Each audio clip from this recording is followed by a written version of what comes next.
नमस्ते दोस्तों, sky mat weather में एक बार फिर आपका स्वागत है। मेरा नाम महेश फलावत है। 9 अप्रैल हो चुकी है और अब जो बारिश की गतिविधियां थी, जो झमाझम बारिश हो रही थी, ओले गिर रहे थे, तेज हवाएं चल रही थी, बारिश हो रही थी जिसने किसानों की कमर तोड़ दी थी, वो अब हट चुकी है। जितना नुकसान उसने करना था वो कर दिया। प्राकृतिक आपदा की मार हम सबने झेली है और ये एक तरह से कह सकते हैं कि हम ये डबल मुसीबत है। एक तो आपने देखा कि ईरान और जो इसराइल और अमेरिका का जो वॉर चल रहा था उसके कारण वैसे ही यहाँ पर कमी आ गई थी, फ्यूल वगैरह की कमी हो गई है, गैस नहीं मिल रही है और भी कई चीजें हैं जिससे परेशान हैं हम। और उसके साथ साथ ये मौसम की मार ने और ज्यादा इस हमारी मुसीबत को बढ़ा दिया है। लेकिन अच्छी बात यह है कि अब जो वेस्टर्न डिस्टर्बेंस आएंगे उनकी इंटेंसिटी कम होगी। ये जो वेस्टर्न डिस्टर्बेंस देख रहे हैं ये आगे निकल जाएगा, ये आगे की तरफ निकलने वाला है। आज मतलब आप कह सकते हो कि अगले 24 घंटों में इसका असर लगभग ना के बराबर हो जाएगा, लेकिन नेपाल की पहाड़ियों पर इसका असर दिखाई देगा। ये जो एंटी साइक्लोन आप देख रहे हैं, विपरीत चक्रवाती हवाओं का क्षेत्र देख रहे हैं, ये अब राजस्थान के ऊपर बनने वाला है, आज बन जाएगा। और अब राजस्थान का मौसम पूरी तरह साफ हो जाएगा, यहाँ पर बादल नहीं छाएंगे, बारिश बिल्कुल नहीं होगी और टेम्परेचर बढ़ेंगे। अब ये उत्तरी हवाएं जो है वो काफी तेजी से चलेंगी, यानी कि पंजाब, हरियाणा, दिल्ली, उत्तर प्रदेश, छत्तीसगढ़, मध्य प्रदेश, विदर्भ इस तरह से घूम के आएंगी और काफी तेजी से चलेंगे। तो तापमान को बहुत तेजी से बढ़ने नहीं देने वाली है। ये जो ट्रफ दिखाई दे रहे हैं, निम्न दबाव की रेखा कहते हैं इसको हिंदी में, ये जो पूर्वी तट पर दिखाई दे रही है, इसके कारण पूर्वी तट पर बारिश होती रहेगी। बिहार झारखंड में भी हल्की फुल्की बारिश होगी। और ये एक दक्षिण भारत में जो ट्रफ दिखाई दे रही है इसके कारण साउथ इंडिया, कर्नाटका, केरल और तमिलनाडु में भी हल्की से मध्यम बारिश की गतिविधियां अभी जारी रहेंगी। तो अब हम आज का फोरकास्ट देखते हैं। ये 9 तारीख का फोरकास्ट है। इसमें आप देखिए कि जो इंटेंसिटी है वो पहाड़ों पर बारिश की कम हो गई है, उत्तर प्रदेश में खत्म हो गई है, पूर्वी बिहार, झारखंड और पश्चिम बंगाल के साथ साथ उड़ीसा के कुछ इलाकों में और दक्षिण भारत में ही बारिश की गतिविधियां आपको दिखाई देंगी। हवाएं काफी ज्यादा तेजी से चलेगी, यानी कि दिन में एक तरह से धूल भरी जो हवाएं हैं वो चलेंगी। तो इससे भी फसलों को थोड़ा सा, जो खड़ी फसल बची हुई है वो नुकसान हो सकता है उसको। उत्तर प्रदेश, पंजाब, हरियाणा और मध्य प्रदेश में, दिल्ली में तो है नहीं खैर। और अगर हम 10 तारीख की बात करें तो यहाँ पर देखिए एक और नया साइक्लोनिक सर्कुलेशन पाकिस्तान पर बनेगा। लेकिन अभी ये वेस्टर्न डिस्टर्बेंस नया जो 11 तारीख को आएगा वो पहाड़ों पर ही असर देगा, उसका असर उत्तर भारत में नहीं रहेगा। तो यहाँ से हवाएं ये बदलना शुरू हो जाएंगी, थोड़ी सी गर्म गर्म वाली हवाएं आएंगी, तो जिसके कारण ये जो राजस्थान में टेम्परेचर बढ़ेगा, गुजरात में बढ़ेगा। लेकिन उत्तर प्रदेश, बिहार, झारखंड, पश्चिम बंगाल, उड़ीसा, मध्य प्रदेश, छत्तीसगढ़, यहाँ पर तेज हवाएं जारी रहने वाली है। तो इस तरह का मौसम रहने की संभावना दिखाई दे रही है। तो अब अगर हम पहाड़ों की बात करें तो जम्मू कश्मीर में आप देखेंगे कि जो बारिश है वो आज काफी ज्यादा कम हो जाएगी। हल्की फुल्की बारिश की गतिविधियां ज्यादातर इलाकों में रहेगी और 11 तारीख को फिर से एक नया स्पेल आएगा, लेकिन बहुत ज्यादा इंटेंस वेदर एक्टिविटी नहीं होने वाली है। लद्दाख में बहुत, मतलब कि बादल तो छाएंगे आज और कल में, लेकिन बारिश में काफी ज्यादा कमी दिखाई देगी, मौसम लगभग साफ होने लग जाएगा। अगर हिमाचल की बात करते हैं तो हिमाचल में कल भी बारिश हुई थी, आज भी कुछ इलाकों में हल्की फुल्की बौछारें रह सकती हैं। अगले 2 दिनों तक भी, यानी 11 तारीख तक यहाँ पर छुटपुट बौछारें ही दिखाई देंगी। ऊंचे पहाड़ों पर पैचेज में रेन होगी, लेकिन टेम्परेचर धीरे धीरे बढ़ेगा। अब यहाँ पर मूसलाधार बारिश या बर्फबारी की संभावना बिल्कुल भी नहीं है। उत्तराखंड का मौसम ज्यादातर साफ रहेगा, हल्की फुल्की बौछारें ऊंचे पहाड़ों पर, उत्तरकाशी, बद्रीनाथ, केदारनाथ, गंगोत्री, यमुनोत्री इन इलाकों में दिखाई देगी। देहरादून, मसूरी और बाकी नैनीताल वगैरह ये सारे इलाके सूखे रहने वाले हैं। पंजाब में जो भी बारिश की गतिविधियां थी अब समाप्त हो गई है। अब यहाँ पर तेज हवाएं चलेंगी, उत्तर पश्चिम दिशा से चलेगी, लगातार तेज हवा चलेंगी।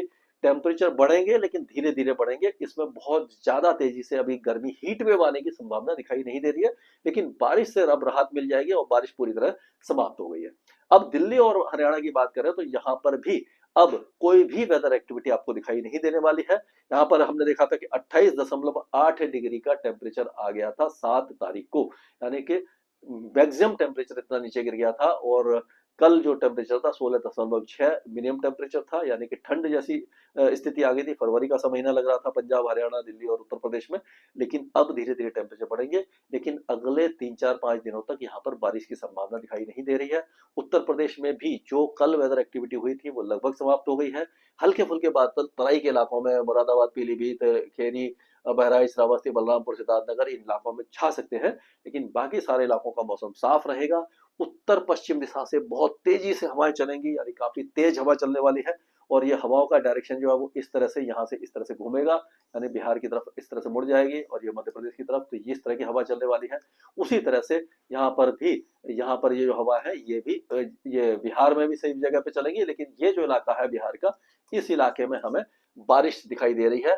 सुपौल, अररिया, किशनगंज, सहरसा, माधेपुरा, पूर्णिया, कटिहार, खगड़िया, मुंगेर, भागलपुर, बांका, जमुई, ये जो इलाके हैं यहाँ पर आज और कल, आज बारिश है, कल बहुत कम हो जाएगी।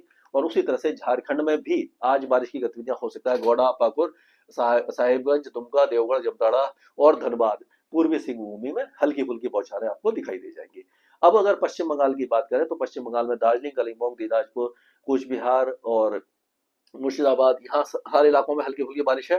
पूर्णिया, बांकुरा, मेदिनीपुर, हुगली, हावड़ा, शांति निकेतन, कोंटई, कलकत्ता, ये सारे इलाके, 24 परगना वगैरह में भी छुटपुट बौछारें आपको दिखाई देने वाली है। पूर्वोत्तर राज्यों में लगातार बारिश रहेगी अगले 2-3 दिनों के दौरान। असम, मेघालय, अरुणाचल प्रदेश, नागालैंड, मणिपुर और मिजोरम, त्रिपुरा, सभी जगह पर लाइट टू मॉडरेट रेन और एक दो अच्छा स्पेल आपको दिखाई दे जाएगा। अरुणाचल के ऊंचे पहाड़ों पर हल्का स्नोफॉल भी हो सकता है। अब अगर हम ये बात करें, ये पुराना बना हुआ है, इसको हटा देते हैं, तो ये जो इलाका है आपका राजस्थान का, तो राजस्थान में अब ये यहाँ पर एंटी साइक्लोन जो बनने वाला है, ये जो एंटी साइक्लोन बनेगा, तो उसके कारण क्या होगा कि थोड़ी सी हवा चेंज होगी, लेकिन ये एंटी साइक्लोन जल्दी हट जाएगा और यहाँ पर पाकिस्तान में साइक्लोनिक सर्कुलेशन बनेगा, तो फिर से हवाएं जो है वो इस तरह से घूमेंगी, यानी साउथ वेस्टर्ली विंड आना शुरू हो जाएगी, जिससे कि यहाँ पर क्या है कि जो टेम्परेचर है अब थोड़ा सा बढ़ेंगे और उसके बाद फिर थोड़ा सा ब्रेक लगेगा। गर्मी एकदम तेजी से नहीं आएगी, लेकिन आसमान साफ रहने वाला है। अब अगर मध्य प्रदेश की बात करें तो मध्य प्रदेश में भी जो हवाएं हैं उनका डायरेक्शन वो इस तरह से, यानी काफी तेजी से हवाएं इस तरह से चलने वाली है। और ये जो हवा है ये डायरेक्शन जो चलेगा, तो यहाँ से लेकर ग्वालियर, विंड मुरैना, नीमच, मंदसौर से लेकर के रीवा, सतना, सिद्धि, सिंगरौली, सारे इलाकों में मौसम साफ रहेगा। उत्तरी छत्तीसगढ़ में थोड़े बहुत बादल छा सकते हैं, लेकिन अब छत्तीसगढ़ में भी कोरिया, सूरजपुर, बलरामपुर से लेकर के बस्तर तक कोई भी वेदर एक्टिविटी नहीं है। उड़ीसा के मयूरभंज, बालासोर, केजोरगढ़, भद्रक, जाजपुर, देखलाल, कटक, केंद्रपाड़ा, कोरडा, पुरी, नयागढ़, गंजम, गजपति, ये जो इलाके हैं यहाँ पर हल्की फुल्की बौछारें अभी भी आपको दिखाई देंगी अगले 2 दिनों के दौरान। अगर गुजरात की बात करें तो गुजरात में गर्मी बढ़ने वाली है, मौसम पूरी तरह साफ हो गया है, अब यहाँ पर वेदर एक्टिविटी नहीं होगी। महाराष्ट्र पूरी तरह साफ रहेगा, विदर्भ, मराठवाड़ा, मध्य महाराष्ट्र, सभी इलाकों में मौसम साफ रहेगा। मुंबई में हो सकता है कि कल और परसों जो टेम्परेचर है 35-36 डिग्री तक पहुंच जाए, यानी गर्मी वहां बढ़ सकती है। तेलंगाना पूरी तरह साफ रहेगा, यहाँ पर उत्तर पूर्वी दिशा से यहाँ से जो हवाएं हैं काफी तेजी से चलेंगी और जो है मतलब कि हवा जो जते चलेगी तो टेम्परेचर को बढ़ने नहीं देगी। आंध्र प्रदेश के श्रीकाकुलम, विजयनगर, विशाखापट्टनम, ईस्ट गोदावरी, वेस्ट गोदावरी, यहाँ पर छुटपुट बौछारें आपको दिखाई दे सकती है। कर्नाटक के कई इलाकों में आपको बारिश दिखेगी, खास करके चित्रदुर्गा, चिकबालापुर, चिकमंगलुरु, हसन, हवेली, मांड्या, बेंगलुरु और ये जो कोलार वगैरह यहाँ पर दिखाई देगी। और कोस्टल एरियाज में भी थोड़ी बहुत दिखाई दे सकती है। केरल में हल्की बारिश रहेगी और तमिलनाडु के भी कई इलाकों में छुटपुट बौछारें अगले 2-3 दिनों तक आपको दिखाई दे सकती है। लक्षद्वीप का मौसम साफ रहेगा, अंडमान और निकोबार द्वीप समूह में भी कोई वेदर एक्टिविटी आपको दिखाई नहीं देने वाली है। तो कुल मिलाकर के पूर्वी भारत में हल्की बारिश होगी, उत्तर पूर्वी में ज्यादा होगी, पहाड़ों पर छुटपुट बौछारें रहेंगी, बाकी मौसम साउथ इंडिया में थोड़ी बारिश होगी, बाकी इलाकों में टेम्परेचर बढ़ने वाले हैं। स्काईमेट वेदर में अभी के लिए इतना ही।